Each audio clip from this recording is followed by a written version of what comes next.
আজকের রেসিপি হলো সজনে ডাঁটা দিয়ে পোস্ত। আমি এখানে সজনে ডাঁটাটা লম্বা লম্বাভাবে সজনে ডাঁটা কেটে নিয়েছি, কেটে ধুয়ে রেখেছি। আলু নিয়ে নিয়েছি, এরকম লম্বা করে টুকরো করে কাটতে হবে লম্বা। আর দুটো শুকনো লঙ্কা নিয়ে নিয়েছি।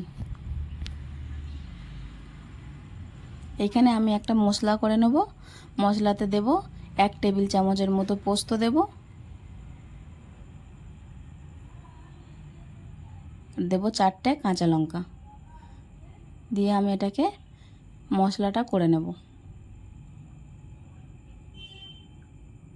এখানে কড়া গরম হয়ে গেছে, কড়াইতে দিয়ে দেব সাদা তেল।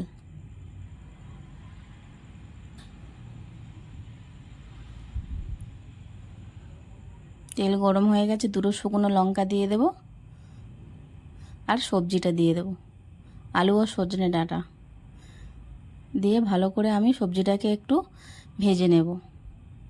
এটা আপনারা নিরামিষ পদেও ইউজ করতে পারেন, সুন্দর একটা রেসিপি।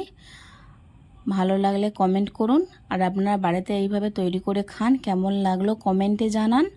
আর লাইক করুন, শেয়ার করুন, চ্যানেলটিকে সাবস্ক্রাইব করে নিন, পাশে থাকা বেল আইকনটি অন করে নিন আমার চ্যানেলে নতুন নতুন রান্নার ভিডিও পেতে। আমি এখানে সজনে ডাঁটা আর আলুটাকে 2 থেকে 3 মিনিটের মতো ভালো করে ভেজে নেব ঢাকা চাপা দিয়ে।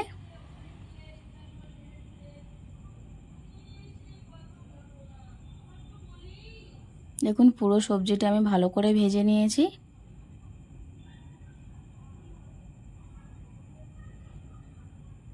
এবার আমি দিয়ে দেব স্বাদ অনুযায়ী নুন আর হলুদ দিয়ে দিলাম, স্বাদের জন্য একটু চিনি দেব, দিয়ে আবারও আমি সবজিটা কিছুক্ষণের জন্য একটু ভেজে নেব।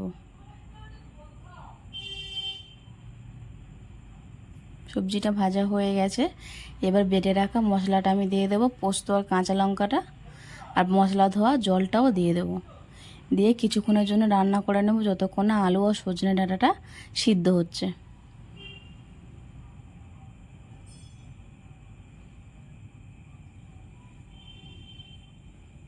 দেখুন এখানে আমি আরও একটু জল দিয়েছি আলু আর সজনে ডাঁটাটা সিদ্ধ হওয়ার জন্য।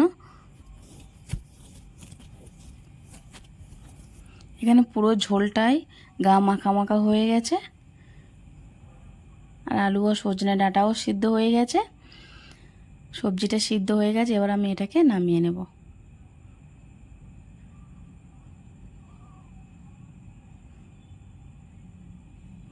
রেডি হয়ে গেছে সজনে ডাঁটার পোস্ত। আপনারা বাড়িতে এইভাবে তৈরি করে খান, আর খুব তাড়াতাড়ি রান্নাটাও হয়ে যায়, আর খেতেও খুবই ভালো লাগে। এভাবে তৈরি করুন বাড়িতে, কেমন লাগলো কমেন্টে জানান, ভালো লাগলে লাইক কমেন্ট শেয়ার করুন।